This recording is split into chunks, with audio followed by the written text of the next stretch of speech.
So, welcome to another episode of What If? The Search for Truth. It's Thursday, and we are here again with Josh X, who can answer any question. So, if I see we have a few comments already. So, Helen X, hello, sister. Husky says good evening, and F-Tan says great. If we are audio and video is fine, then please let us know. There we go. Testing. One, Yes, that three. helps to get the mic closer. Yes. So, thank you, Josh, for being here once again. Thank you for having me yet again. It's such a Always, pleasure. always my pleasure. We sound great. That's good. Good. Thank you, Sister Bunny. I actually seen a few messages today that someone is searching for the truth, but they don't know where to start, or they don't know what is true, and they're looking for truth regarding food. Is initially the first one. They've recently joined our website, but they're not sure how to find the answers or where to find the answers. Okay. And I feel if we mention just a couple of the courses that we have on food, there is a transitional course which can help you transition from a Western diet to a whole food diet with plenty of recipes that's going to aid you on your journey. But initially, there is no truth but that which is found by the one who perceives it to be true. And to move forward in an application of the truths that you have seeked will render a belief to a knowing. This is the most important thing. When we are consuming foods, we consume foods consciously, which make us feel the best, which make us feel the lightest, which gives us the most energy, which doesn't take away energy and gives us what we need for our body to run, to be able to fuel it in the highest frequency possible. So I think the best place to start is what you know to be true, try it out and spend some time with it. There's no need to rush. This truth is found over time because the journey is what brings this wisdom for you. So on your journey, dear brother, how have you found your food system and what resonates with you to be the highest form of food, gives you the least resistance, and makes you feel the best? Well, there's no doubt in my mind that raw plant-based foods, predominantly fruit, is what we should consume. And that I have found that to, it's been a journey for me the last 2.5 years, basically, and yeah, it's been like I said. Remember I said last episode that I kind of going back to some potatoes, an occasional egg, and those kind of things, kind of takes. Okay, it's. I feel, however, I feel kind of disconnected going back to those kind of things. There is something that's different. However, I simultaneously got a boost of the B12 and those kind of things. So that on the same note as it can be misunderstood or kind of a misguided direction of what is what. But of course, that doesn't take away that in my bottom of my soul, I'm 100% positive, sure that we are meant to eat fruits Um, then there's the factor of the fruits. At least for us here in Norway, I think it may be the same for many people. It's it's not optimal. There's more It's roots than fruits. huh? He said there's more roots than fruits. Yes, it's harvested early. It's most of it is seedless. It's Mhm. it's not the true fruits. Yes. So But as so the choices that you have there, everything that you'll find within your supermarkets won't resonate even as much as the seedless fruits would, just because of the simplicity and the nature of the glucose amino acid coding that is easily absorbed into the body. I think we get a lot of people, asking if you know, our fruits are okay. And then if you look at every other food source, because fruits have been tampered with, let's say in certain aspects of this commerce, then they question it. But it's still the best source of food that we can consume. Um, Another thing is if one goes on a food journey, like I have, and you assist others in healing their body, just being able to observe somebody going on to a whole food plant-based diet and reversing diseases, to them in the process of healing, adding in something which isn't whole food and it flaring up again. And when you go to somebody, for example, who has got terminal cancer and has gone to a fruit-based diet with intermittent fasting, juice fasting, and water fasting, and then they go to a doctor, let's say an Ayurvedic practitioner, who tells them to consume these are the wrong foods. You must be consuming such things as lentils, and then flares up again. And you see the interaction between vegetables and fruits on this healing protocol, this healing journey. There's a significant amount of difference. So, yes, one can live happily and healthy on a whole food plant-based diet. If one is chronically ill, then the very best thing to consume is fruit. Now, even things such as seizures, people who are having epileptic seizures or any type of seizures, when they remove the food system, so you take things out and you keep putting back in what you feel is okay, and then you find it not to be, you work your way down to the fruits. And I'd say 80% of people that just consume whole fruits alleviate the seizures straight away. And then they have to work on a protocol to take the heavy metals out of the body. And there are many ways of doing that. Megadose and vitamin C. MMS is very good at detoxifying the body of heavy metals. Cilantro is another food or slash herb source that detoxifies the body of heavy metals along with water fasting and consuming fruit. So being able to see this over a whole array, a whole spectrum of people, it gives you the knowledge. But sometimes we can forget what it's like to be learning and growing in a food system.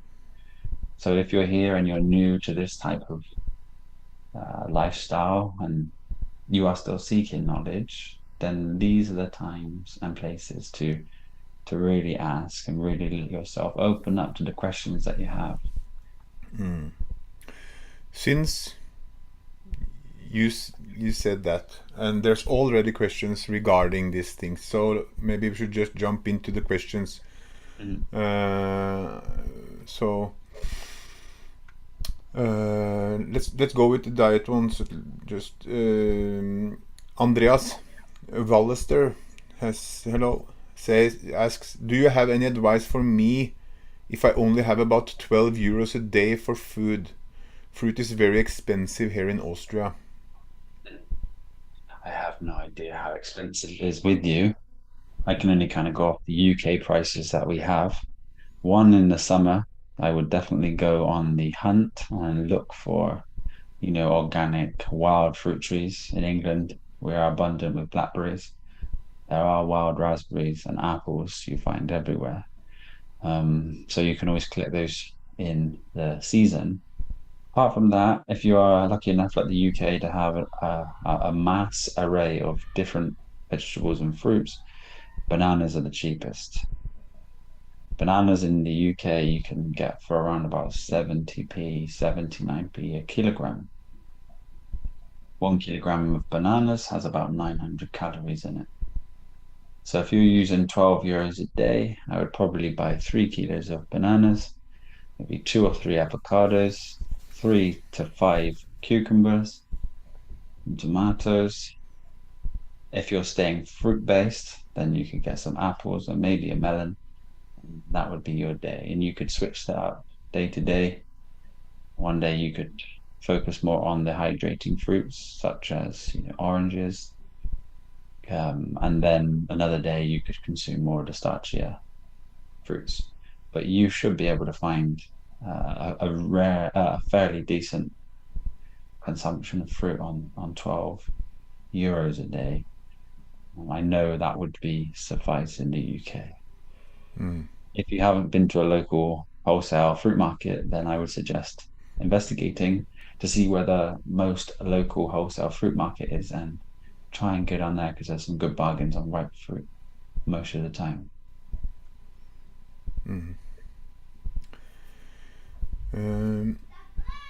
Bonnie is asking, why do most successful vegan bodybuilders push so much need for protein? I think they believe it. Just like 99% of the world's population. Of course, our muscles are made from protein, but protein is synthesized in the body. And consuming external protein has to then be broken down into amino acids to then be reabsorbed and recreate protein. So it's not beneficial. This is why fruit doesn't really contain much protein.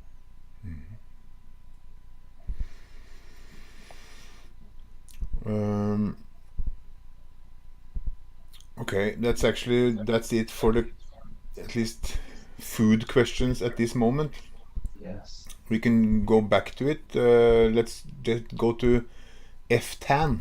Hello.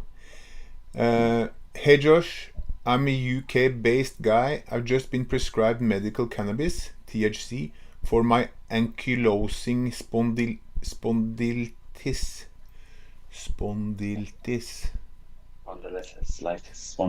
yeah. Okay. Do you know if this is a safe bud? Thanks. It really depends. Do you know if this is safe bud?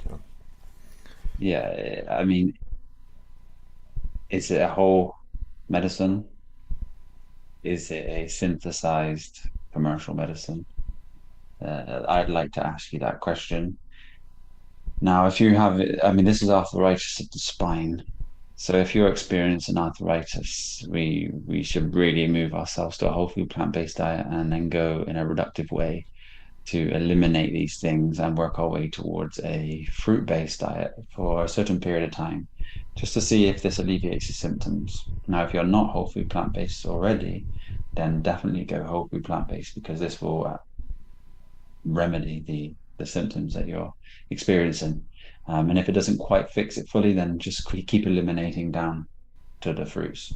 So initially, your vegetables are the second best or the second best food source other than fruit. Nuts and seeds are inferior to legumes. So I would go in a reductive way. Cut out the nuts and seeds, cut out the legumes, go on to the whole food plant-based, stay on the less starchy vegetables after you've cut out the more starchy ones, and then see how you feel. But it's going to take some time.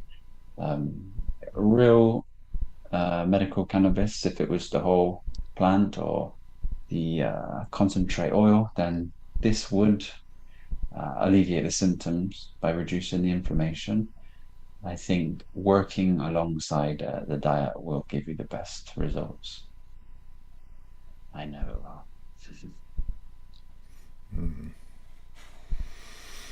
Um, okay, F-Tan his has a follow-up questions, or actually two. He just to follow up, he's 100% fruit diet now, been this way for 3 years. Unfortunately, it's still there, but it's much better than when I was eating a bad diet. Okay. Thanks ever so much for the help. If you obviously let us know what I think it was Sativex they let the UK have, but I don't know any legislations recently if they've opened up to more of the plant. So let me know what it is, what medication you're taking. But if it's the whole medicine, that will definitely help you. I would then suggest if you've been fruit based, then maybe going into a sort of water fast by working your way to a lengthy one. So just start on 1 day and then work towards a 2 day, have a break and then work towards a 3 day, see how you feel. And then extended periods of water fasting are very good at remedying the body as well. Um, but it will take some time. Arthritis itself, the buildup of the deposits that are within the skeletal system will take time. So making sure you're alkaline or having the alkaline foods, alkalizing foods to the body will reduce this the quickest. And if you have been on a fruit-based diet 100% of the time for 3 years, congratulate you. Well done. Hmm.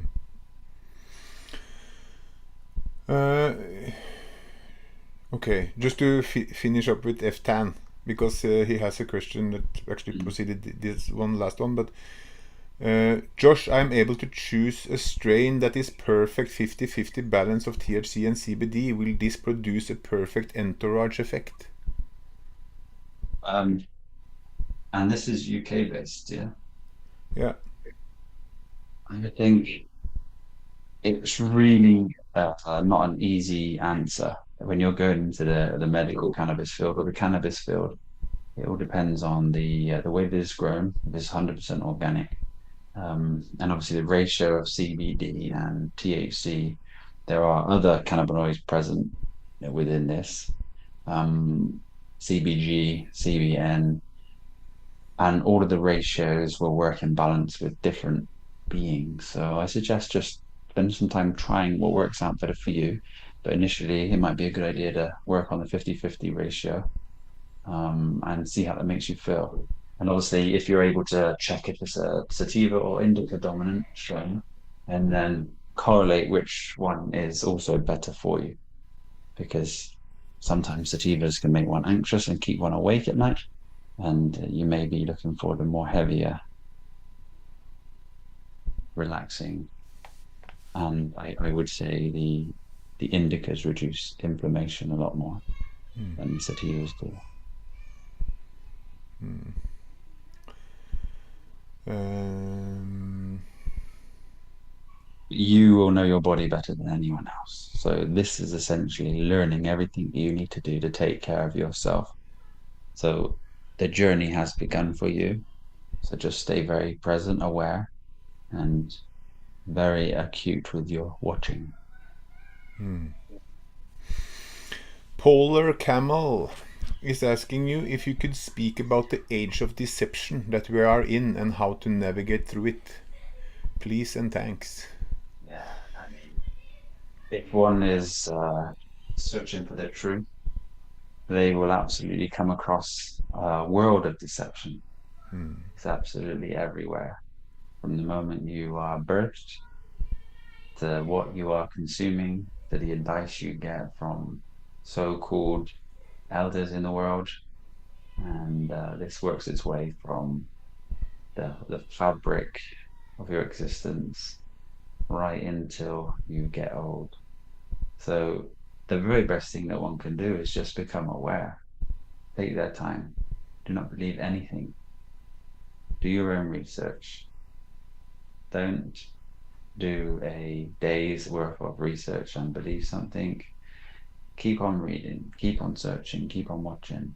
And over time, you build this web of awareness, this web of consciousness, and then synchronicities start to merge inside. So then you start connecting dots at a hyper rate. Then the deception and the deceit is no longer a deceit no more. It becomes purposeful in someone's own awakening. So the world itself, which is the Matrix or Babylon, full of deceit, was there the whole time to allow you to navigate your way out of it, look into yourself. to recognize through all the madness and the illusions that go on with the world, nothing was actually truly happening in your world. Everything that you experienced was down to your own illusions, and these illusions held you back. They created fear, anxiety, depression, stress, and all of the other sins that come along with it. So the best thing that one can do is become a virtuous man, a virtuous woman, and take your time, become trustworthy, build a great network of friends, and then step by step, you will begin to unfold the true nature of yourself. And it is a revelation after revelation after revelation. So what goes on inside of you during this process, albeit leading you to the same point, may be very different to the next one. But know if you do apply this truth through every system, you will become everything and more that you've ever imagined. You'll go through the processes of clairvoyance, telepathy, mind reading, lip reading, healing the body, aligning yourself with others that are on a similar vibration. Your work will drift away and you will be brought to doing what you are, and your expression will bring you wealth and happiness. So don't focus on the deceit. Take your attention to the truth and focus on that, because the truth will set you free, and deceit make you more angry, more hateful, more resentment, more sins. This world is deeper than most can imagine, and everything within inside the world is the reverse of the truth. It's hard to speak on it because it's everywhere. And make sure that you forgive others, and you don't hold on to anyone else's ideology and try to change them, because you see clearer and you see the truth. And the whole world is set out this way. When one is identified with the ego, they become reactive. Symbols and signs create the way they behave. So become free, break that chain, and continue to see through everything and be virtuous, and you will be saved. Speaking about lies, I just have a question of my own. You know okay, the green shift. I can hear myself. I don't know why.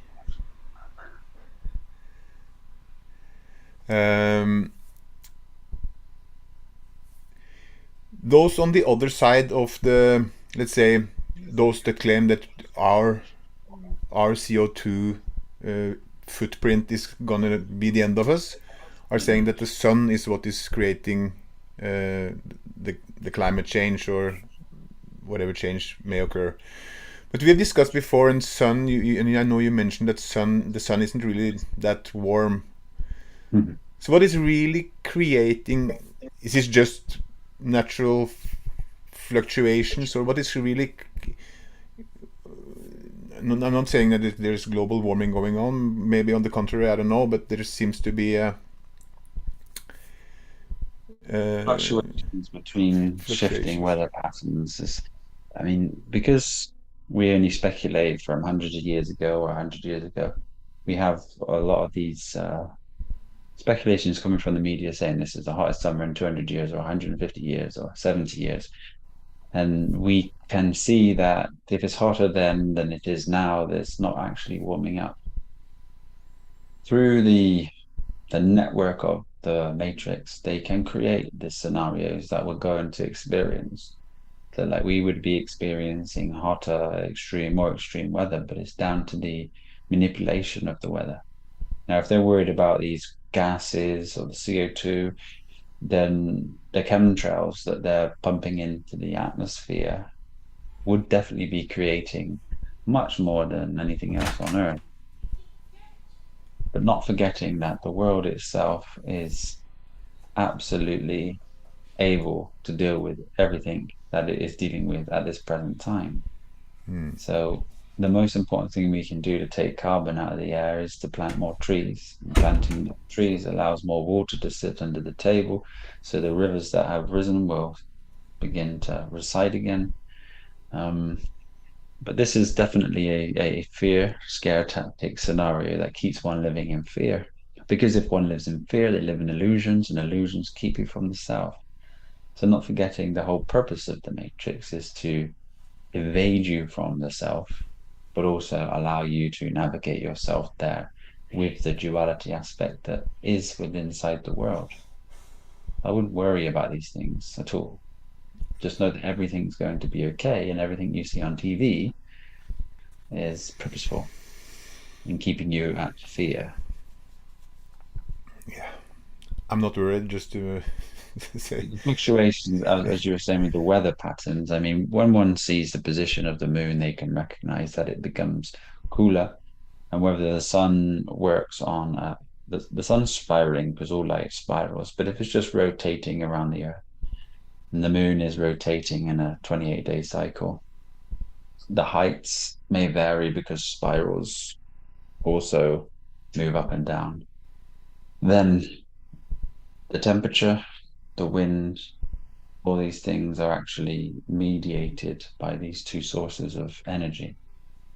So the positionalities of those may be changing. And if they are, then we're going to experience different weather patterns. But it's fixed down to those two beautiful lights that glow in the sky. And the rest of it is just play. Just play. If all of the cars and all of the pollution, all the factories in the world produce less than cows do when they fart, I'm sure we're going to be okay. I'm too. Brother Austin, hello. He says he has ordered MMS and DMSO and looking forward to using it. I've started to read this book and it's very interesting. So you would order it. You're not set out to make it yourself. You can buy it in the You buy in these two individual chemicals guy. and then you mix them to create what you're Yeah. looking for. So the MMS and the DMSO is what you buy.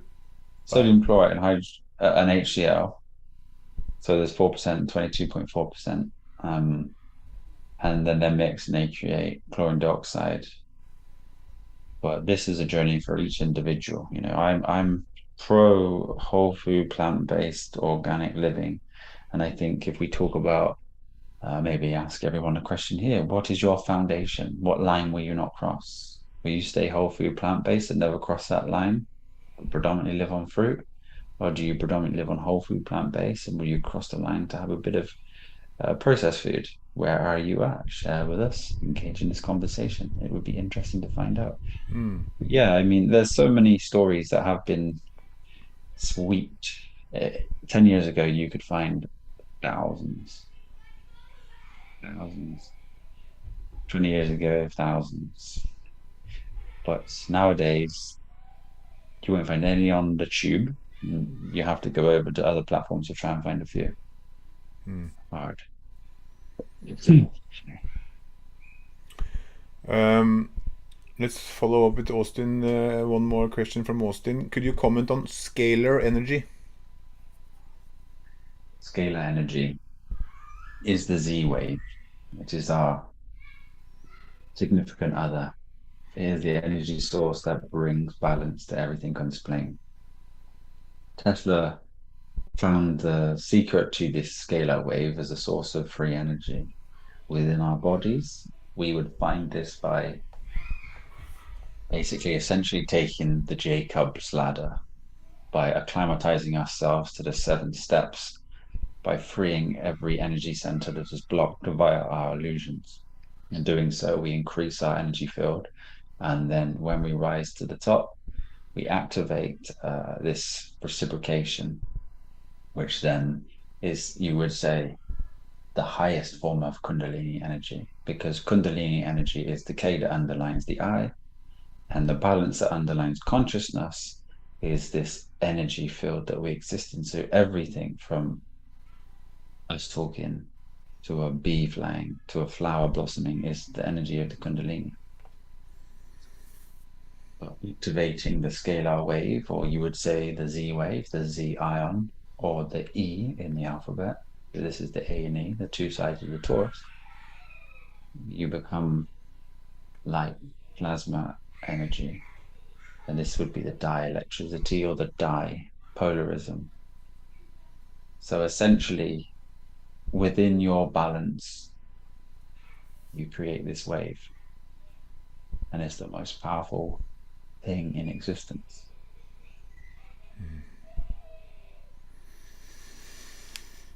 Very good.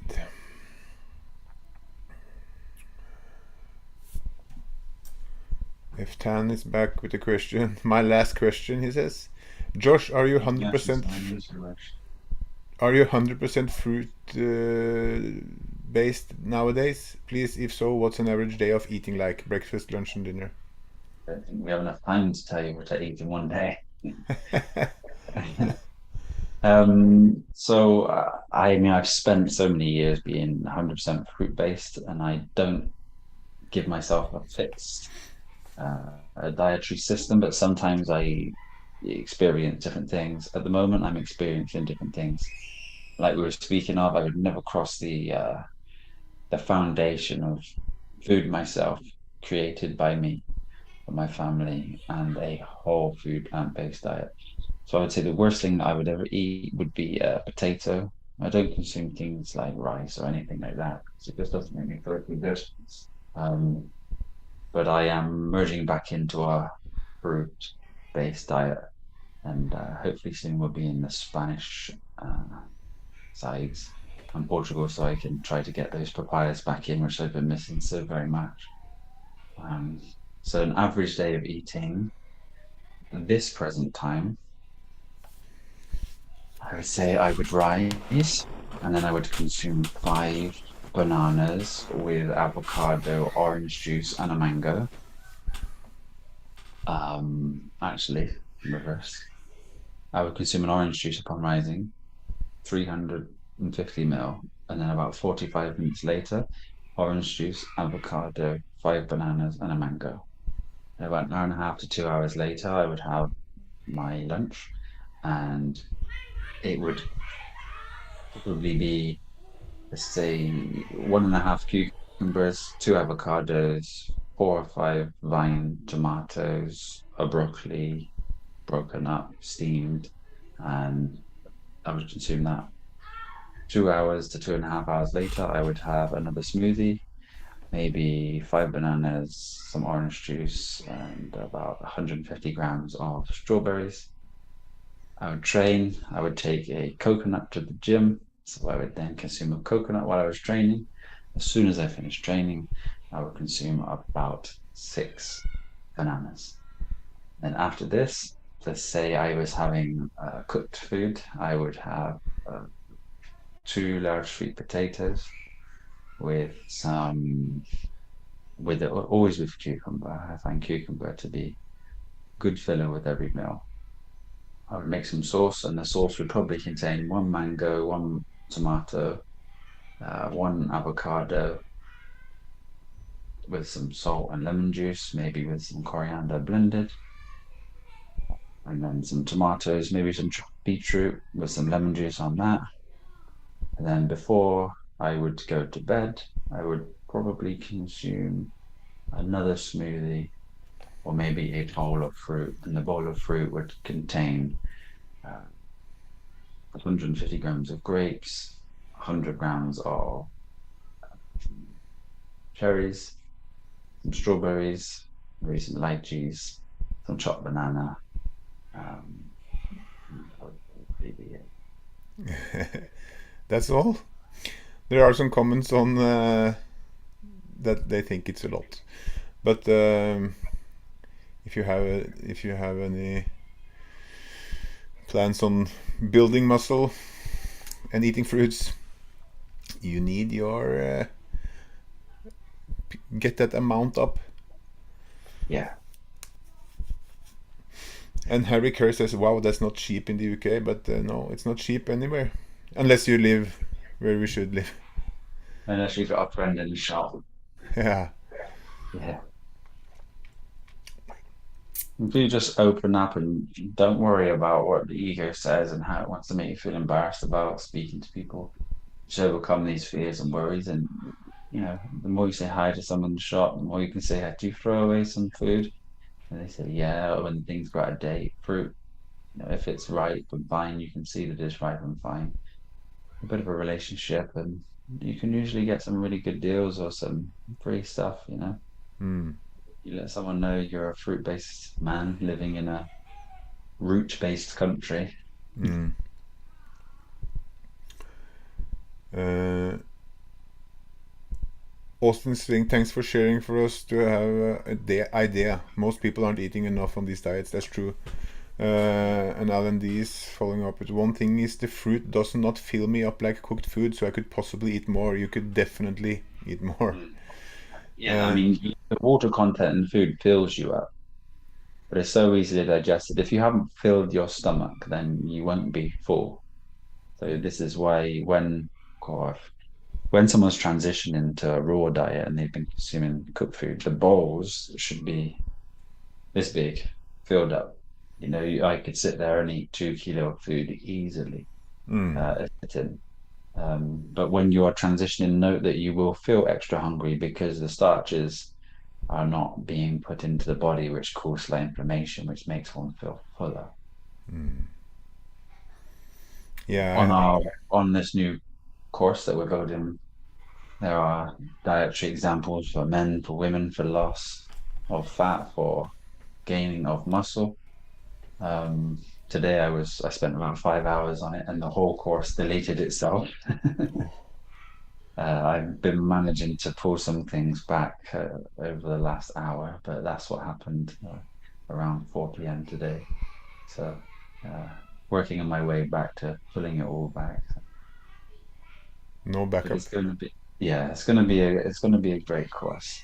At the moment, you can see there's going to be for everyone who's interested, training programs for the advanced, the intermediate, and for the beginners. And these beginners will have pictures of each exercises, but they'll have a routine for week one, and so will the others. But each course is going to have week one to week 12 and a training example that can be then repeated over these 12-week cycles.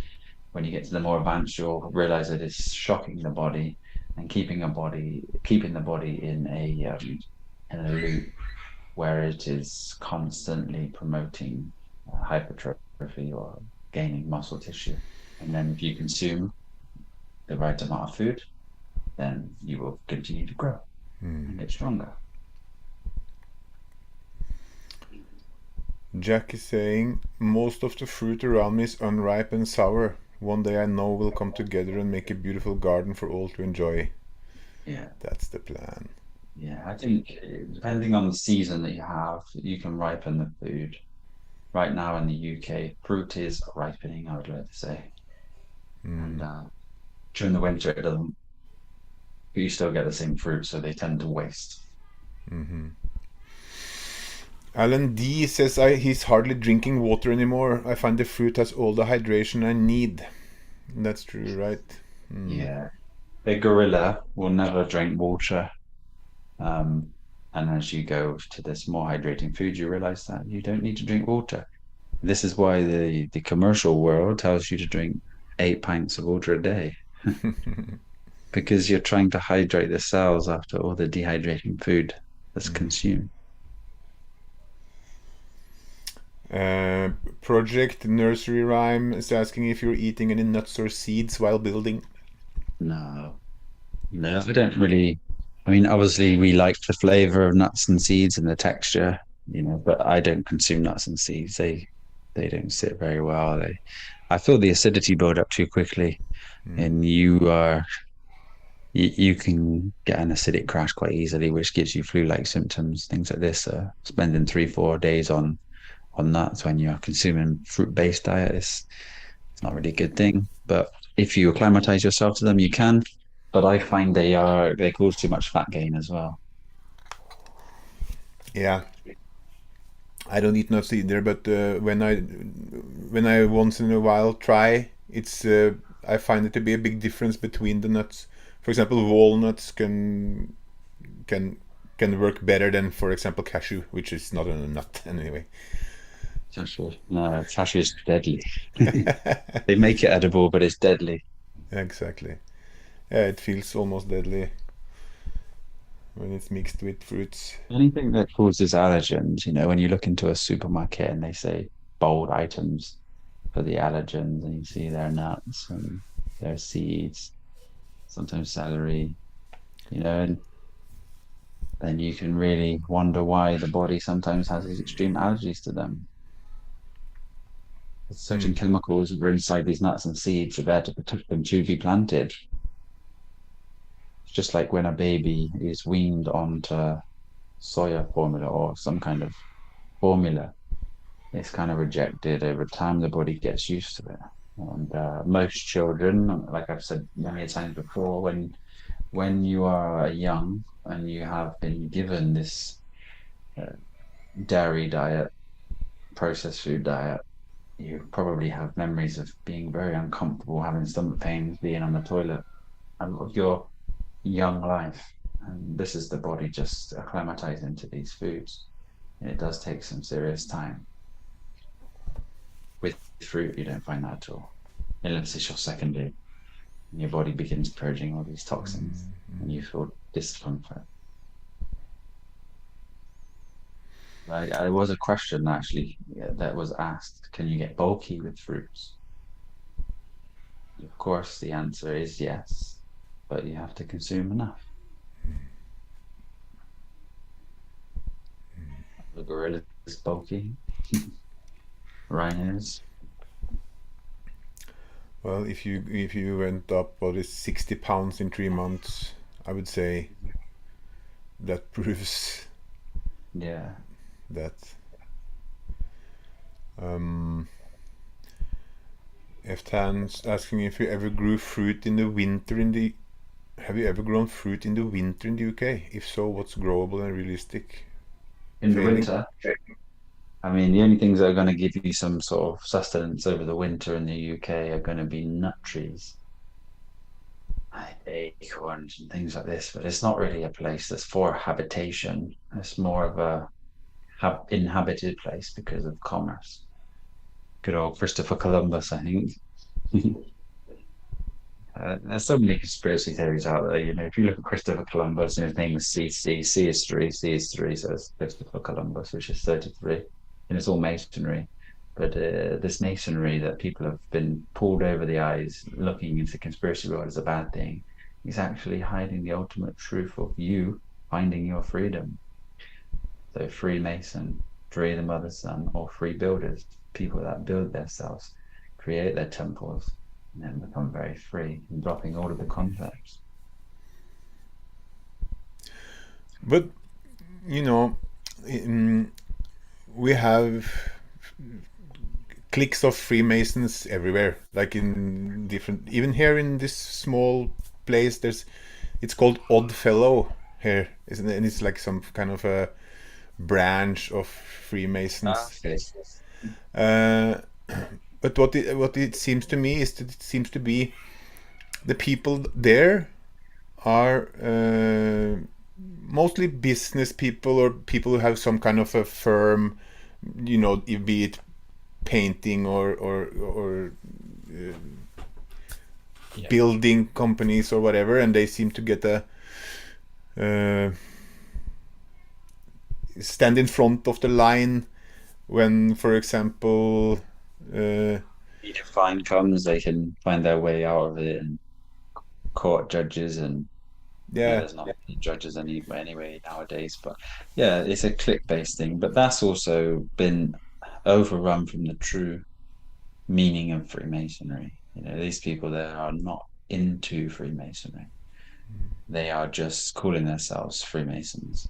Now, they're everywhere, like you said.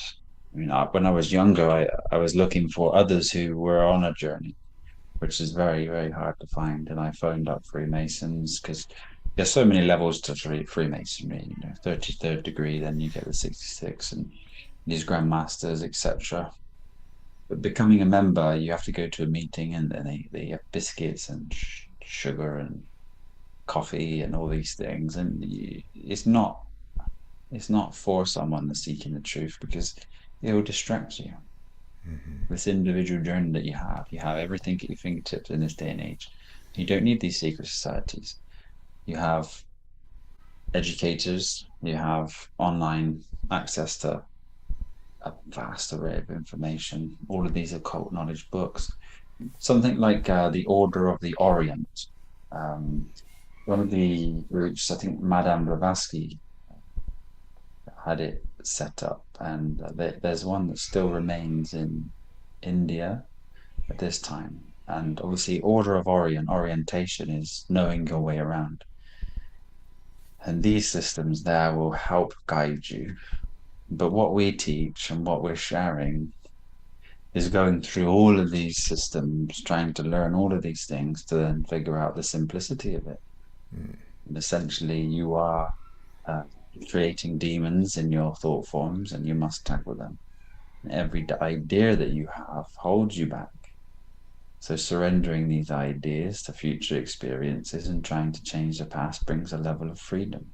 If you have a reactivity in certain situations, you learn how to transform and transcend, transmute the energy that arises with your attention. So taking your attention off the manifestation of a form of thought which creates the emotional construct is an art, and over time you can become free and non-reactive. This takes you away from the idea that something external to you is going to bring you happiness, because in the search or the pursuit of happiness, the material world has so much things which bring momentary peace, but it only lasts for a second. So being happy in a room with yourself in any situation, not having a ego commentary relay reality to you, is a gift. And then you can learn that magic is here, is now, and is everywhere. And it exists in this moment as form, as phenomenal reality, as a friendship, as communication, as a smell, as a taste, as a touch, as a sound. This is what's beautiful about life. Would you say like a 33-degree Mason today, normally, would he have any knowledge about the occult at all? Or is it just, yeah, Yeah, they should. should? Or, They should. I mean, I am not involved. I haven't no, been no. involved. I studied Freemasonry for so many years. The drawings amazed me. The symbolism that was hidden behind it. The clues are there. Like if you pulled up the dollar bill, for example, and you were looking on the back of it, and you see the number 1313 everywhere, and then Mason hidden in the five-pointed star. I don't know if it's a five or the six. It's been a long time. If you draw it, you find the MASON. 13 is sacred, so sacred. It's the balance, it's the M, it's the middle. And all of these things that people see due to their perception have a negativity on it, but it's just simply pointing to that which you are and how you hold yourself to remain free. For missing everything in the search. It's so easy to do. If someone is looking for the truth, they seek it with a devotion, as I did. And when you get to this stage, it seems not as interesting for others to hear. And one must be of a certain elevation to be able to hear.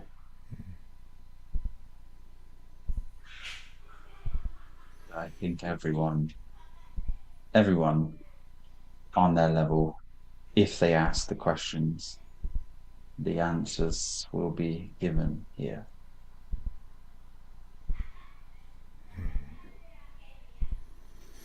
I just would like to know what everyone is searching for. Please tell us what you're searching for. Hmm. Uh, and while we wait, organic intelligence asking if you could speak about teeth sometime. Do you feel it's the root cause due to removal, etc.? There seems to be. I feel our teeth are crystals, and my mom, her cousin, many more. I've asked. All tooth canals got breast cancer, same side as root canals. Yeah. Yeah. Thankfully, I refused root canal, but I did let them remove my wisdom teeth. 19 and took a tooth that broke off in my 50s. Natta. Jeg har fått på deg brillene. Lagde du det, da? Too cool with them glasses on. Um, so endodontists, and if we speak about teeth, teeth are connected, and if we remove teeth, we are at risk of having an infection in the gum. And what happens most of the time is if a tooth is removed and it is replaced, then bacteria sits on the root and it causes autoimmune diseases. So I think it's about 80%, 75% of women who had breast cancer had a root canal on the same side as their breast. So they are connected, yes. And if you do have a root canal and you're experiencing chronic symptoms like chronic sinusitis, 100% is going to be related to this. It's very difficult to spot. It's something called maxillary sinusitis of endotropic origin, which is a specialist in this field, but they're very, very hard to come by. So what you might find is somebody would scrape, pull the tooth and scrape it clean would alleviate the symptoms.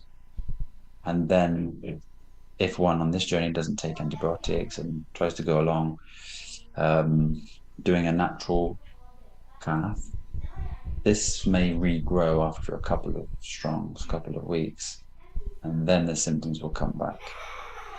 So it's something that has to be dealt with by someone who is a professional, but it's a very serious thing and has caused a lot of disease and sickness in the world.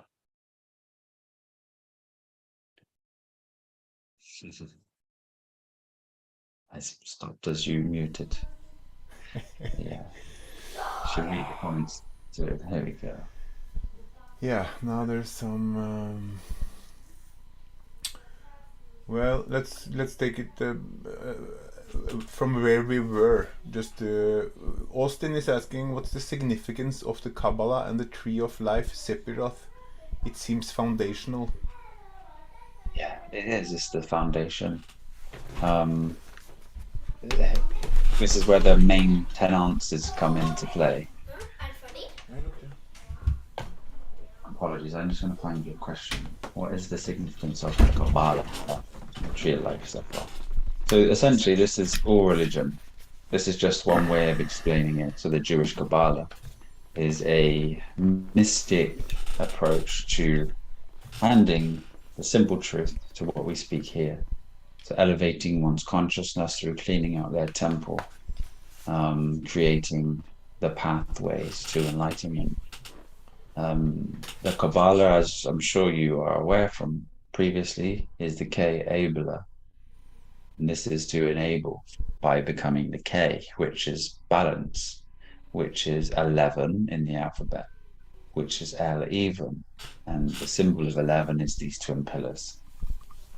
So we are merging matter and spirit, creating balance as a working avatar, knowing one is consciousness, enjoying the experience of that which is, and unifying this system where there is no longer an ego present, where there is a functioning system of intelligence working with the etherical intelligence, you would say, expressive freedom, an elevated state of awareness with the one. And the one is when he collapses everything to recognize everything is in the now, but can utilize these two sources of, let's say, power to experience heightened senses and abilities for the next level of experiencing.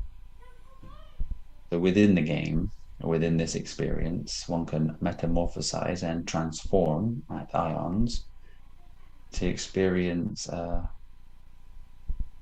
new level, a new perception that is not bound to the laws of physicality, that has no constraints, that has no pain, is effortless freedom and joy. And this is all found in you. This is why for many, many years as a young boy, I was searching for the truth, trying to share what I believed to be true with others, from these energies that have been hidden from mankind to the conspiracy theories of everything you could ever imagine being a lie, to understanding the food, to recognizing that I was the source of everything. In the search of this, there was emotional play, there was sadness, there was unhappiness. And this was just a perception. So I had to clean the perception and recognize everything. This is why the word is recognize, it's recognize. And this is to do with changing the way your cognitive function is. You have the ability to do this. We all do. So when one starts to see food as being an ultimate truth, it is an ultimate truth of food. But if you focus on that food, you'll forget everything. You know by your experience what is good for you by feeling it. And if you're too dense and you have no feeling towards food, then this is where fasting comes in. Abstinence. And then when you introduce food back into your lifestyle, you mediate it, you become balanced with it. And you don't eat to excess of a certain thing. If that certain thing is being identified within the ego as something you need, abstinence. And this is where we've spoken about it many times, where the semen retention comes into play. And there's so many people that are searching for something higher, which is great. But they come across this concept believing if they retain from semen, then they will find the source of enlightenment. It's a practice. It's a practice that's going to allow you to become stronger in abstinence. But the very idea of it eludes you from the truth. So the truth is so simple, but the word simplex explains it better, because it's complex for many who are coming from the left side.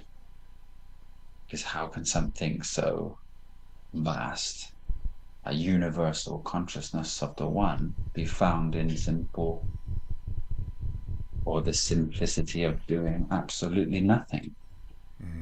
And the idea of doing nothing means stay as you are, but it's more staying as you were before the one which is R comes. But no one will ever see that unless they can recognize the divinity of this experience, because within the field, within the matrix, life is lucky. We are lucky to have this life. It's just come from nothing, from a single cell of amoeba to us, which we are now. And that's where we go to the chicken and the egg, because the chicken needs an egg and the egg needs a chicken. The baby needs a mum and a dad, and the mum and dad need a mum and dad. Where did this all come from? And then the nature of consciousness comes in, and the understanding of that. And that's why dreams are so special. if you're aware in a dream, you try so hard to give your attention to the moment in the dream and become actively aware and present in the dream and experience that dream fully. It's no different than this in any way, shape, or form. But the idea of this creates the separation. One has fallen asleep into the identity of the person and has lost the experiencer and has lost the self. And that's why the dreams is the opposite, because your attention is off of the physicality, merging with the self, having some thought stimulated visions, observing them, maybe go unconscious, and then you're in sleep. If you remain conscious, you go into the experience of it. And then you experience fully the dream without limitation. And then you may fall into the idea of the person in the dream and not know it was a dream.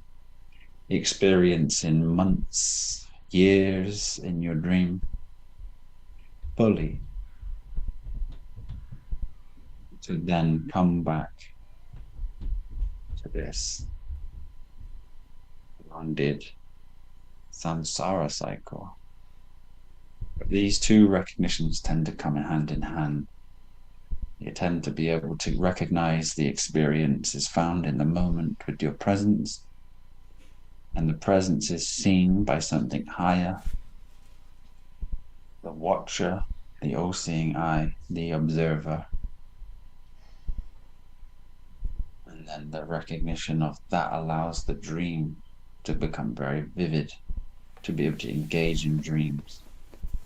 Because sleep is necessary for the idea of physicality, but when the one is not physical, the consciousness, which is meditative in meditation, is experiencing.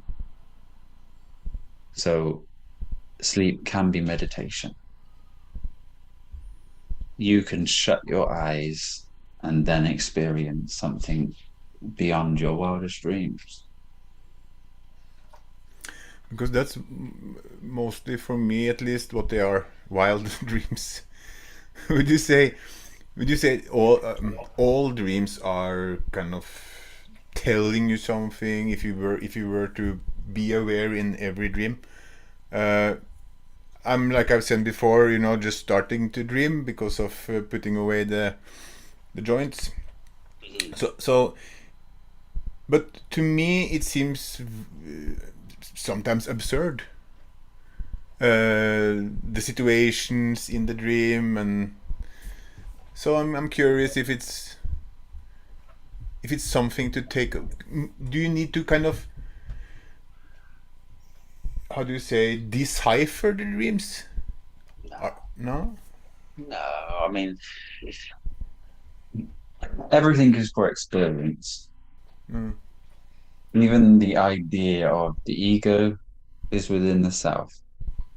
It's not an enemy, it's a tool. The ego has questions. The awareness is here.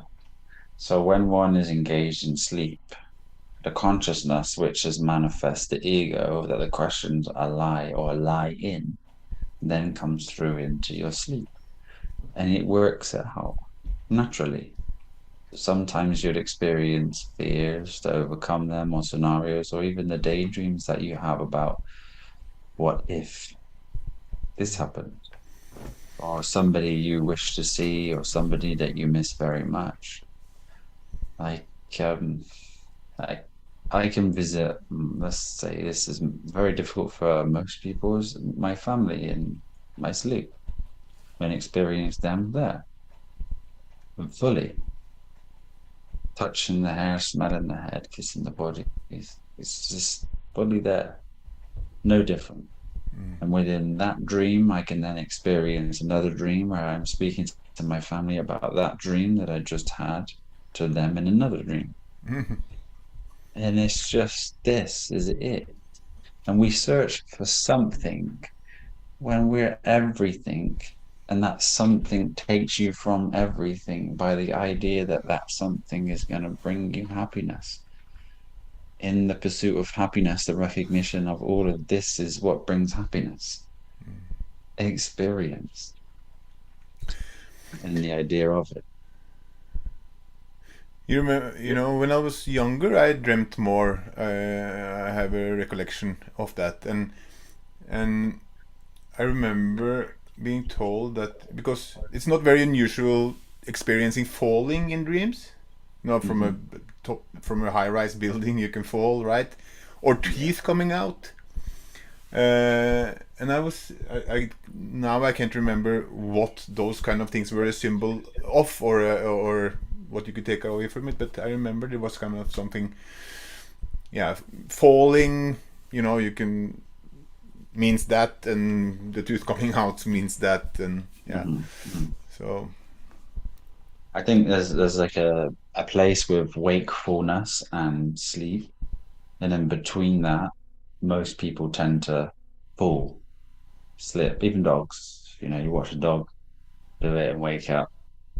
I personally, on a journey of looking for the truth, of course, we see these things and we question what these dreams mean. The recognition of that, the experience is everything that you are and wished for. And all that is this. There's no meaning to anything. We wish there be a meaning to something to make the ego feel better. It's just a play. But if you silently play with observation, there is no mind, just the experience. And everybody's lost their mind at one point or another and has forgotten about everything. It might be a movie, it might be anything. Everyone has lost their mind. A level of freedom. And this is why people watch films, because they feel free for an hour and a half, you know? yeah, we asked what people are searching for, and organic intelligence is saying she's searching for wholeness. The very idea that you have to search for wholeness is what creates this idea that there is no wholeness or there is something to search for. You are already whole. You have never not been whole. You could never not be whole. These thoughts and illusions that we have that we are not is what creates us not being whole. So attention has to be on the acuteness of life. You have to recognize, and the very thing which I find is helpful to others is being aware and being awareness itself, aware of nothing, darkness, nothing, no form, no play, no communication, just a sense of nothing. And in that moment, awareness was recognizing there was nothing. So the awareness wished to create something. So from something to all of this, or experiencing is an absolute incredible manifestation of phenomenon. A phenomenal reality being the subject reality of the self, able to be experiencing the gratitude there. From nothing to all of this, and recognizing this for what it truly is, an experience. It's what brings you back to your wholeness. Just looking at your hand is an experience. But if it's just an idea that it's a hand and it does something, and then something else needs to be done, you've lost it. That's why people who meditate as such like to be very still and silent. Even the idea of meditation takes you from that wholeness because you shouldn't be doing anything to become that which you are. It's here, it's now. It's so simple, but it's so difficult to grasp. Every bit of form is, let's say, an illusion. It's non-tangible, it's non-physical, but yet within inside yourself you experience everything. Physical, emotional, sound. It's incredible. So those things, communicating, verbs, vibration, this relationship with your family, your son, the ability to stop being reactive, observe. As your beautiful son walks in, the mind will say, he should know I'm doing a set. And then all these forms arise and emotion may play, but acceptance and recognizing that is your son. You see, and what happens, freezes energy, the experience is here. We're all more than happy to be patient and wait, enjoy seeing youthful energy. Nothing matters. It's just fine. So it's ideas that stop us from being that which we are. And we'll always be this. We'll always be experiencing. And death of the body is no different than falling asleep. So falling asleep isn't a difficult task. But it is if you try to fall asleep.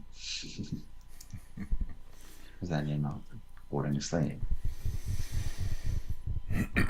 Does everybody get the idea of this or the lack of idea?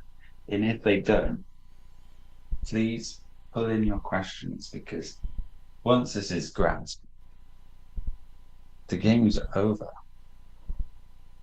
There's no need to do anything. It's just permanent happiness, permanent joy. And through these processes, I'm sure many people have been distilling reactivity, and then they may become reactive and think, oh, have I lost it? I'm not it. But that idea just made you lose it. But you can never not be. These things come and they go. They are seen, they are felt. But if we hold on to these things, we've lost it.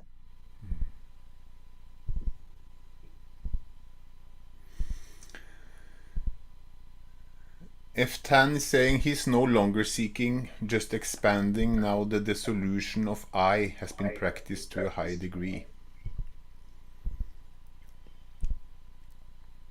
So the I being the personal I. The capital I, at least when he's writing. Okay. It's everything is just an idea. IDEA.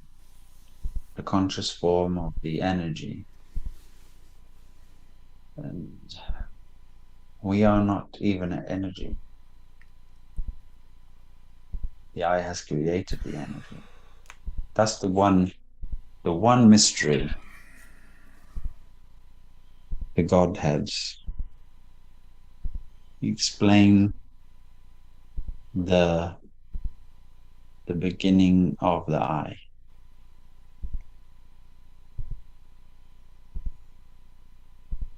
That's more mystery than the beginning of the earth. I can explain the beginning of the earth to you, but I can't explain the beginning of the I. Consciousness is non-form. All forms created from it. Physical reality, the earthly plane, is manifest from the energy of magnetism, two polarities, masculine and feminine, positive and negative uniting, creating dipolarism and a field. This field is the plane of inertia, the inert plane of this earth. These were ideas created in consciousness, non-tangible. Even energy itself, in its non-tangible reality, is itself created as an idea. Physical reality that is allowed to play within inside the realm of energy, torus atom, is a further idea, but it's all within inside the one, and you are the one. Without you, there is none of this. And I'm not on about the body, the consciousness, the one which sees, but can never be seen, because even the one looking for the one which can't be seen is seen. And you are that.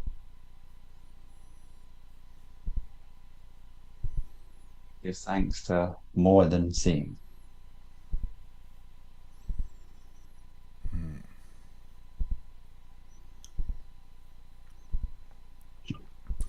Helen is looking for land for fruit trees.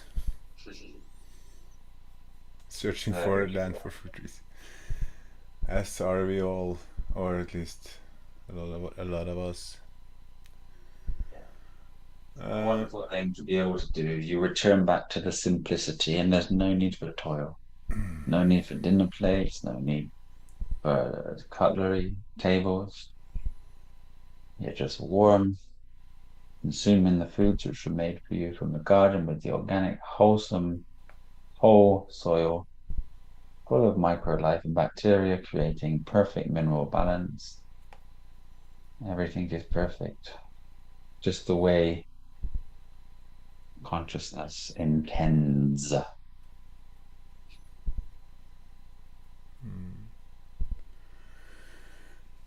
James Kaplan is saying, speaking of food, have you ever heard of the Sanshi, three corpses or Samchong in Taoism?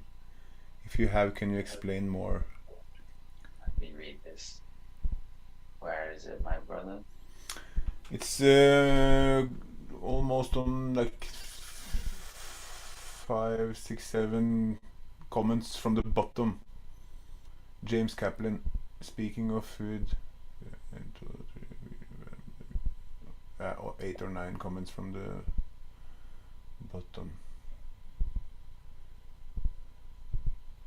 Sanchong, is that right? Three corpses. Yeah. Speaking of food, have you ever heard of the Sanchi, three corpses, or Sanchong? Have not.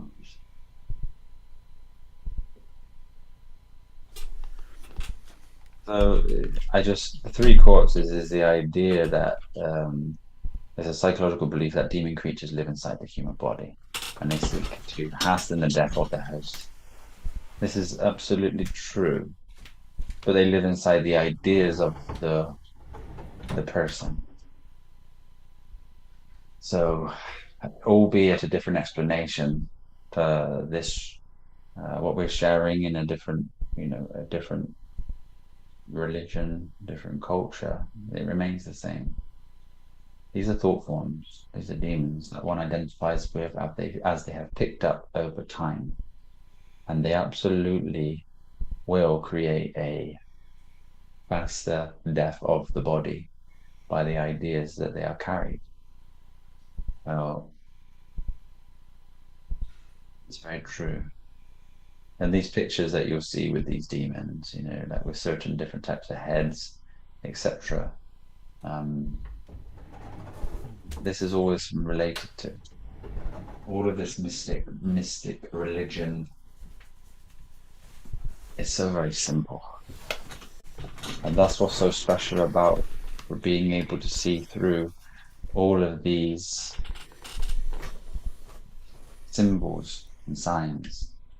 Because I can remember being on such a journey trying to understand all of these symbols and signs, but it took a very long road to get back to the simple nature of these things and actually deciphering things myself. There's so many different levels to the realm.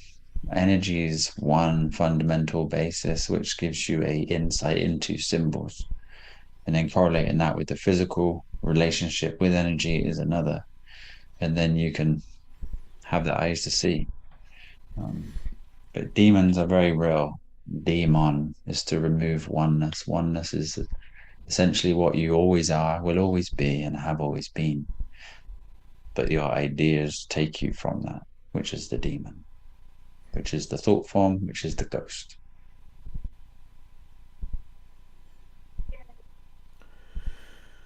Full Spectrum is wondering if fish cause as much acidity to the body as meat.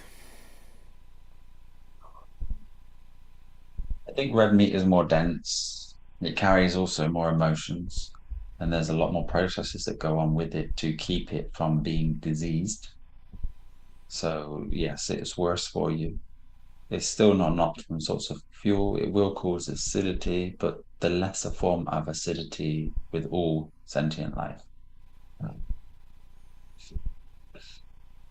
Try some time without it, and then put it back into your diet and see how you feel.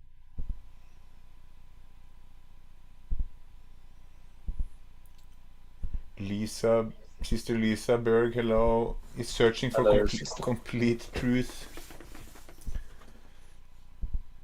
Stop searching, and you are.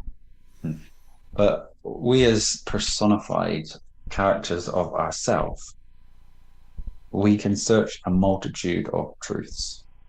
And if one does not believe they are true, there's still a journey to be had. But I feel, sister, you are on such a great path. You are applying those truths. You're experiencing those truths. It's just these last days of surrender, you know, that's here for you. If you still question things such as fruits, then there's a journey to be had. Once you know these fruits are your best, and the idea that fruits are the best and you have to have them is also causing the separation and stress and emotional instability. But just doing your best in each moment and then surrendering any other idea that comes along with it will allow you to live in peace and happiness. We have a lot of strong vegans. We have a lot of strong plant-based and fruit-based ideologies, just as we do with feminists, just as we do about overpopulation, underpopulation. You know, these concepts all align with the ultimate truth when you have seeked so much. There's going to be a great, the Georgia Guidestones. If you don't, there was Georgia Guidestones. You can search them, and they had new commandments of the earth, and one of them was to maintain population under 500,000,000, so 500 million people. We're probably at 8 billion now, so you're looking at 7,500,000,000 to be reduced. Spontaneously manifest an idea of overpopulation has happened. The seed was planted and the spawn has happened. Started with China having one child and is continued. There's going to be a big crisis of underpopulation one day. And it's not going to be very far away. And essentially, that's fulfilling these ideas of Georgia Guidestones. There doesn't have to be a war, there doesn't have to be anything. There just has to be an idea planted that people need to stop having so many babies. And then humanity will be maintained under 500 million. Order will be on Earth. There'll be one united social aspect. Everybody will be eating of the highest, and life will be returned in the experience as it should have been, let's say. But what should have and could have is just concepts. But that's what's really happening. There's no overpopulation. People need to really have a lot more population to keep expanding, let's say, the nature of consciousness with its technology. Because humans man, the ideas that come with them, they're incredible.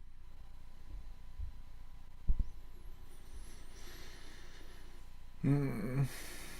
I think at our rate, I think there's like 700,000 people, let's say in Japan, less a year at the moment. That's how it's going down.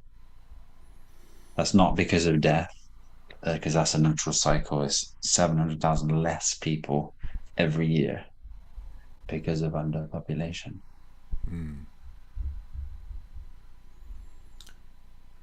Uh, Full Spectrum has a question regarding meditation. Would you say it's good to meditate and practice keeping your mind empty of thoughts so you can slow down thought processes and live in the moment more consistently?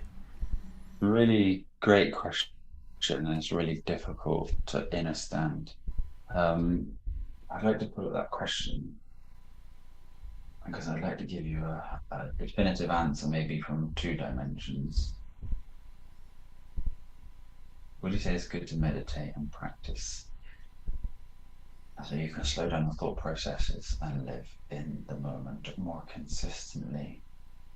It's if you can grasp that, it's the idea that you have to do something to be meditative is what stops you being meditative. Meditation is me dion, which is di is balance. D for form, I nine consciousness. But if you look at di within inside dictionary, like dielectricity, it's balance between the two energies, which happens in meditation. You're fully balanced all the time, unless you have an idea. And it's only when you're not thinking do you come back into thought and realize, oh, I was gone. I was happy. Nothing was a problem. I didn't have any questions. I was just there. Mm. So thought processes spontaneously arise, and trying to slow them down brings more thought to them, brings more, attention to them. So this is also taking you out of the moment. So you're consistently in the moment until these things arise. Now, contemplation on the ideas that arise will allow them to dissipate and dissolve. So when a thought arises, there's a query and a question of your nature, let's say. Sit with the idea, bring the idea in. Don't try to take it away. Ask yourself, does thinking about this serve me any purpose? Can I change the very fact of what I'm thinking of? And then realize that these things that are coming in are trying to take you from your momentary presence, and the idea that something needs to be changed or something needs to be done is stopping you. Action in the moment is all that can be done. Nothing else. New thoughts can take you there. If you think about something that you are having to do in the future, when you have to do this thing in the future, thinking about it will take you from that which you need to do. If you need to do a speech and you think about the speech, you're lost and you're thinking about the speech. But if you just speak from the heart, you express yourself honestly, then you can't do any better than that. And in that expression, freedom that comes with it allows what needs to be said to be said. So, without sounding silly, the idea of meditation practices is a practice that takes you from meditation. You don't actually need to do anything to be meditation. So the practice of not picking things up, ideas, concepts, to stay where you were before an idea arose allows you to be that which you are. And it sounds, for somebody who cannot hold this, crazy. Because of course you must have to do something to become enlightened. Does everybody get this idea? It's hard to express and to explain something. which are so innate in each and every one of us.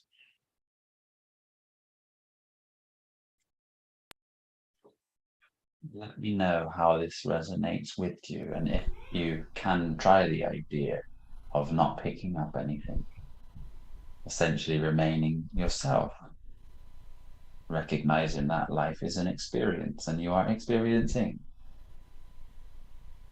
enjoying phenomenal reality, enjoying texture, richness. Mm. It shouldn't be overlooked. It shouldn't be underlooked.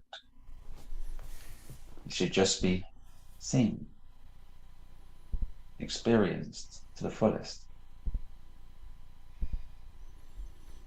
So the idea that we need to sit in lotus and breathe and all these kind of things is more.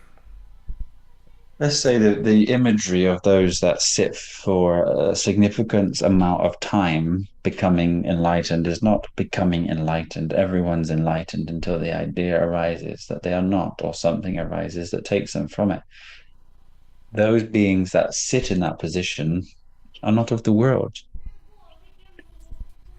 of the self, experiencing something far greater than this within inside themselves, which one can do at any given time with more experience of being the self. So the more we let go, the more we become this. You can't express how great it is to manifest something inside yourself to communicate with anyone. Jesus Christ, Buddha, Krishna. It can be done. And it can be so, the awareness can recognize it so much that you can interact with it just like this. So knowing that, experiencing that, you're unified. You're unified. And then everything seems, there's, for lack of a better word, pointless inside the world. The conspiracies, the truth, it gets let go. For me, the most important thing is people recognize what I'm sharing now, because that's all that needs to be done. But of course, I have a vast array of knowledge within the world that I've let go of. No, we are so focused on the law, looking to be free, but you're already free. No one's dealing with anything with inside the world. If you've committed a crime as a person, you shouldn't have. If you're looking to get free cost of living and not pay your energy bills, but you're searching, just don't pay them. Flow with life. You see, there's many people that do that and they don't pay energy bills. Even people renting. People don't have to pay rent for 3, 4, or 5 years. We've been still in people's houses, and is it the right thing to do? Is that just another concept? Can you just be happy here? Can you just experience life as certain pages in your own book?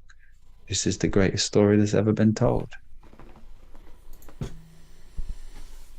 You are the one. The never-ending story. I don't know if many of you remember that from your childhood, but this is never ending.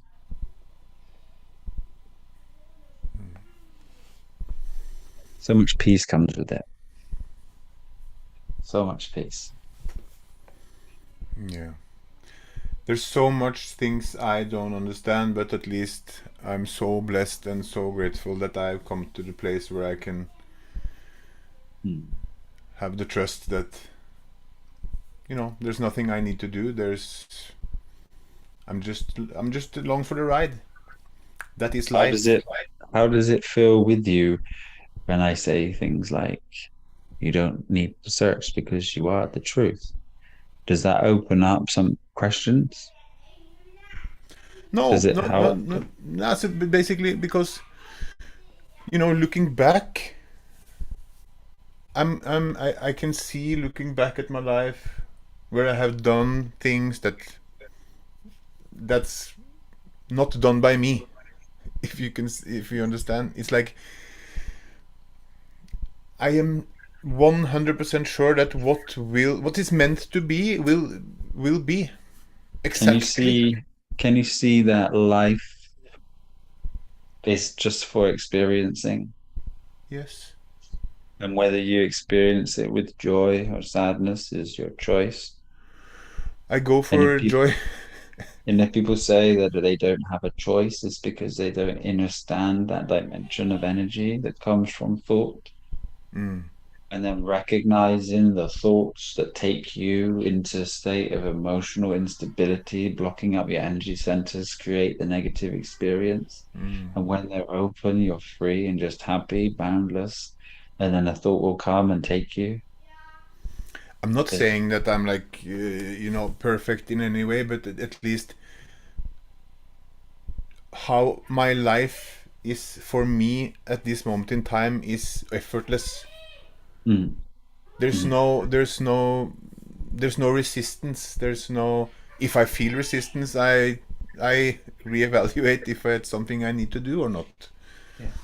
Uh, but mostly I'm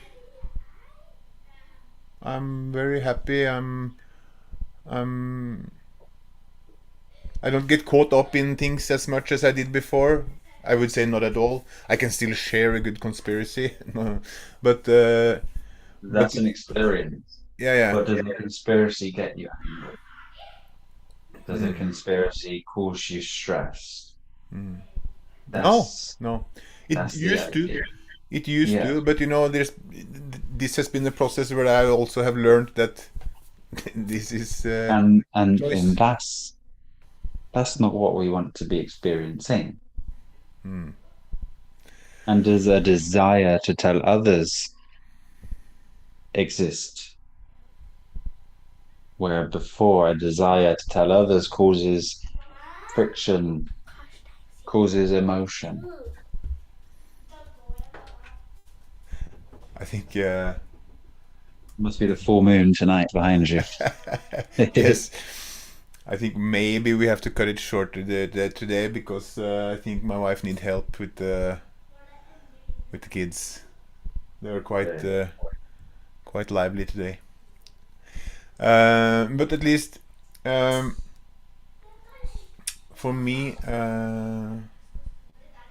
I'm very grateful to be where I'm at this moment in time, and sometimes I wonder what happened because it hasn't been too much conscious choices that has led me here. So maybe I'm just lucky, Hmm. that I've been able to find my way without doing too much.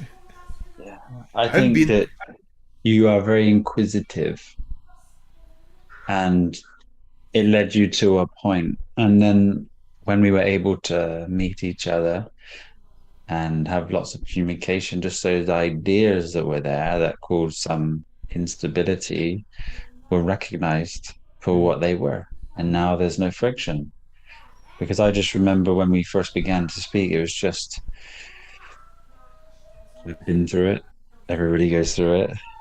Uh, the significance of conspiracy truths, how much impact that should be shared or should be known, and then there's so much behind that and so much to it. The idea that the world needs to change causes suffering. The world serves a purpose in its experience because it's actually aligning your awakening, and everything you hold against the external world when it's internal and necessary causes emotional imbalance. So the is learned. The surrender of the thought that comes with the idea is learned. Then you keep attuning yourself to create a higher frequency through ideas, and then you let them go. Just watch. yeah.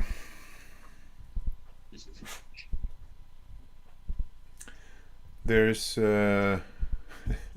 Party going on. there's a party going on. Uh, No, I don't know. Sometimes I wonder what the hell happened. But there's so much liberation in having the trust, Mm. knowing that, yeah, well, like I said, what will be exactly when it's meant to be. I don't have to butt in and try to change anything. I'm better Mm. off just leave it be, and more focusing on, like an old friend told me. Uh, he was my yoga teacher. Actually, I'm gonna tell him he said to me, because we were, this is a few years ago when we were talking, and I like, what's the meaning of life, right? And I was, he's a very interesting guy. He he's been living with the monks in a monastery in China for some years, and he's been training Russian Spetsnaz soldiers in combat. So he's kind Okay. of on the both sides, right? But at least he told me something that I took with me, and it was like, we should strive to feel as good as possible, as much as possible of the time. And if Yeah, you even the idea of having to do that causes it not to be. but at least you get aware. Yeah, Uh, I mean, that's putting it into words, but most people can't fathom that. Even the idea of that. You are it, and you're always it. And then the more you can correlate with thinking, the more you realize it's only the thinking which takes you from it. People expect to blow up into a ball of light and say that I'm enlightened, and a dragon comes in, picks you up, and takes you to the next island. yeah, It's all inside of you. it is. Mm. Grasp this. Grasp this. My dog had it. Baked beans for lunch. I think so. Oh, hey. Yeah,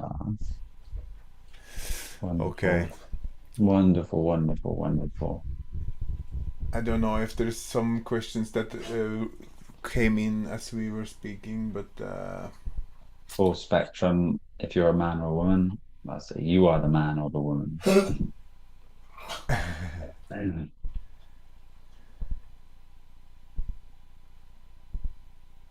yeah, Yeah, just thanks. positive Thank you, comments. everyone, Mm. for being here with us.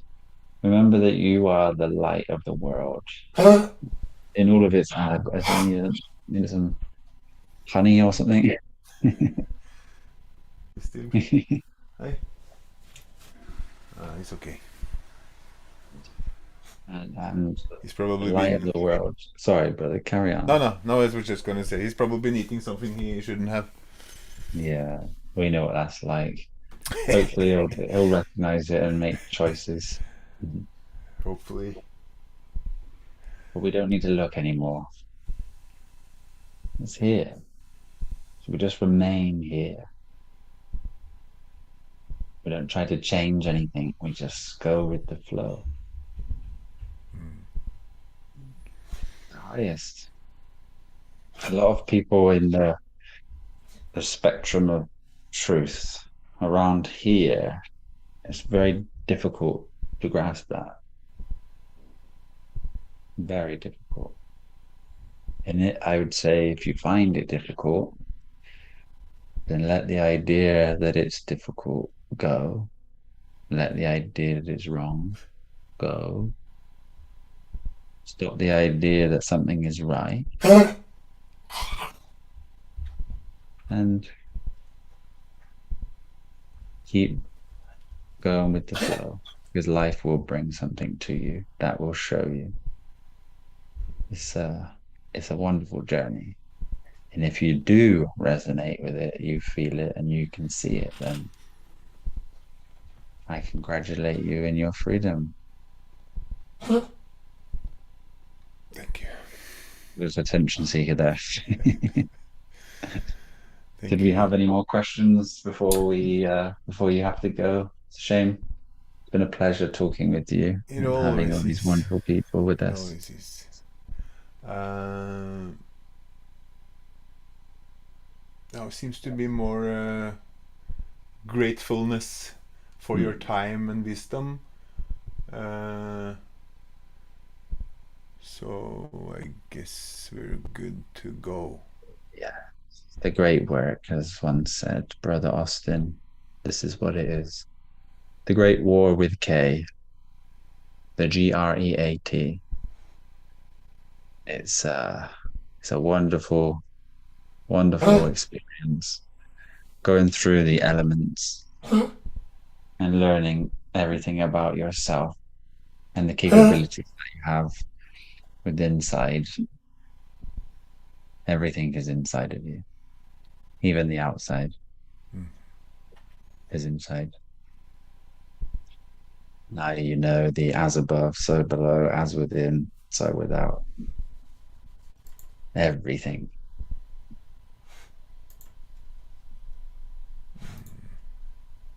Does anyone have a question anymore about the possibility of this experience being a hologram? You see how these ideas just crumble. These questions become insignificant to the one who is able to see.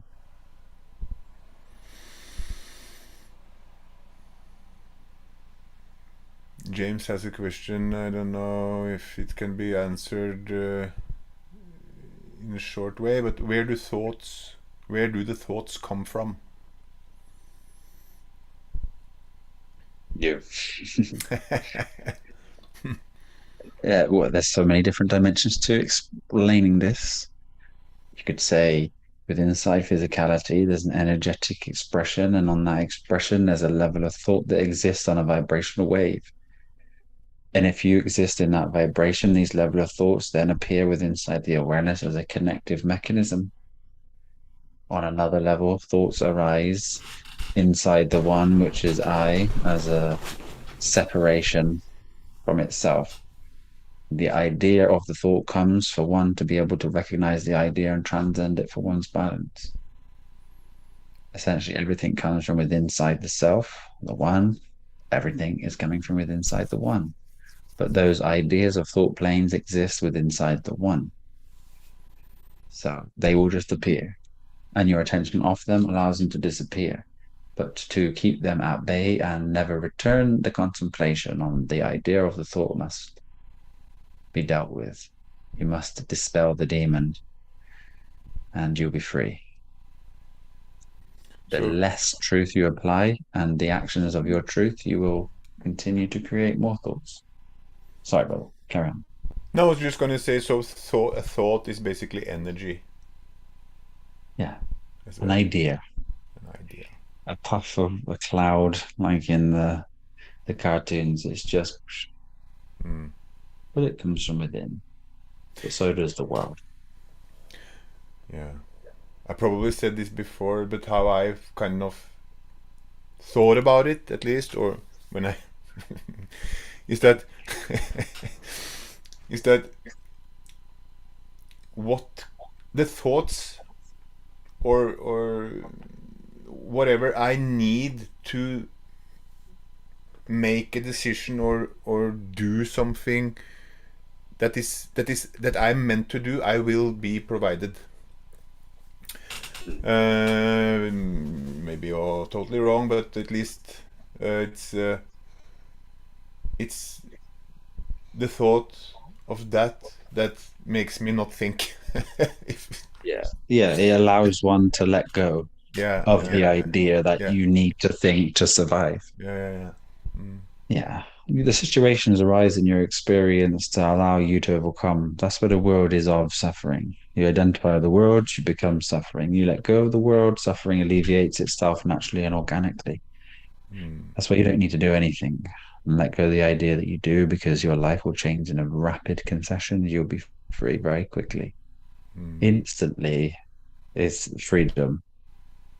That's why when you sometimes, I don't know, people that may go in search for some a guru in India You can find the right one.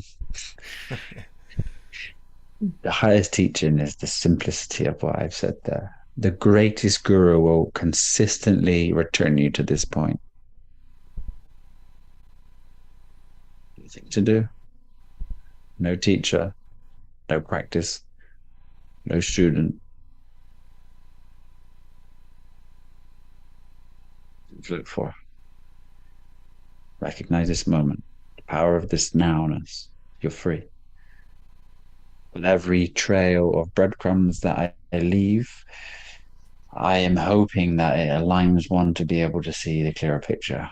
That's why when one's looking from the mind, these things that I leave, I feel personally in my mind is the best way for it to logically recognize this truth. Mm. This can be repeated and repeated and repeated, and it never gets old for those which are seeking, because someone, sometime will get their alignment with a certain sentence, a certain wow moment. And yeah, if anybody is looking for these, I really enjoy speaking of this highest truth and helping you get it into your way. So your questions bring out the answers that you need individually. So feel free to ask them here or come and join us on the Q&A and use that time so very wisely for anything that you wish.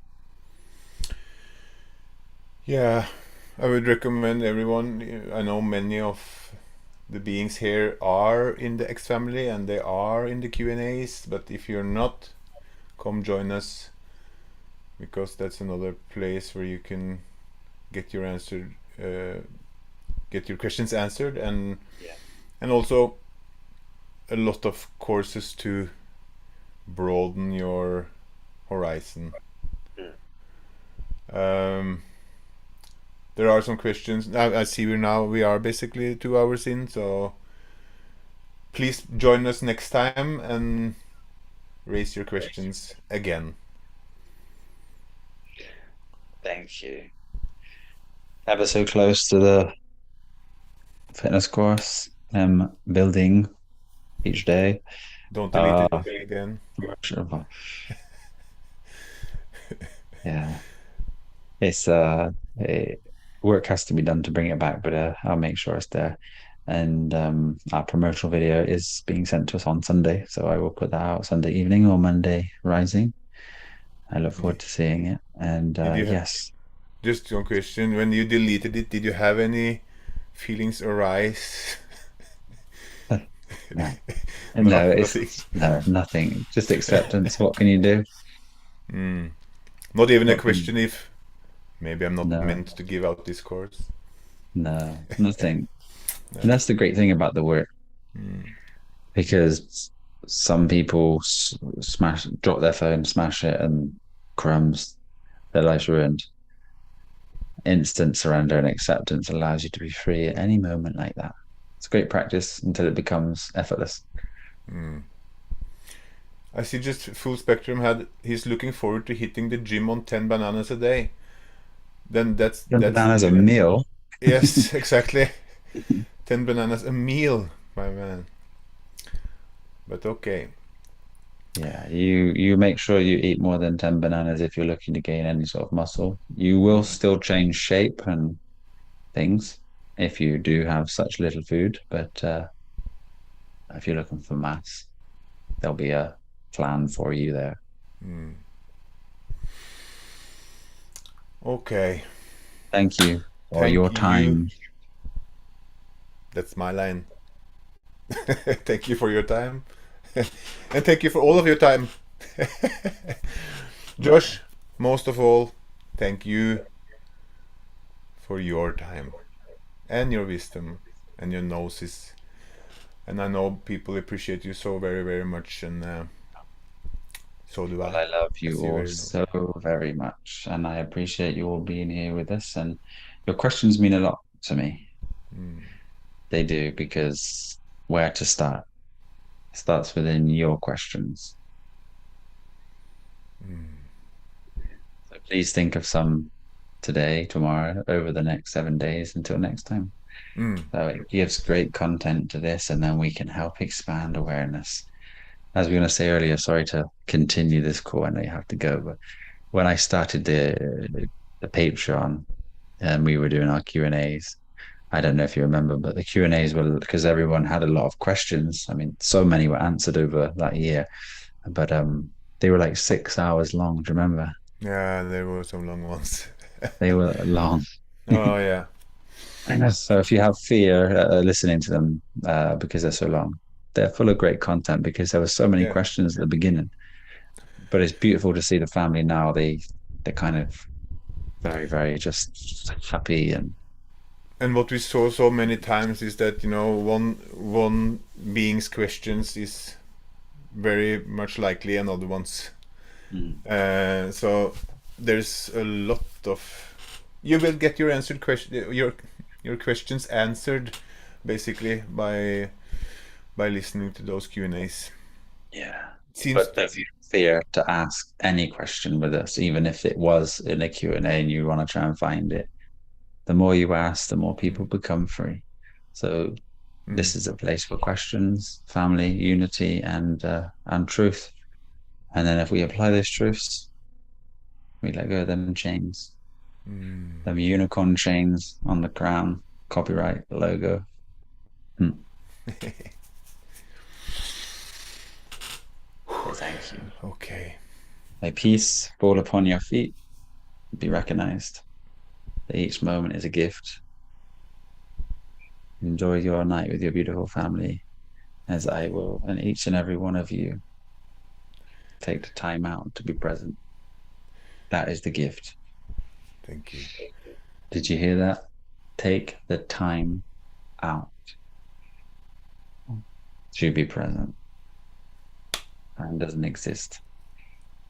It is now. Love you all. Love you, Mm. Josh.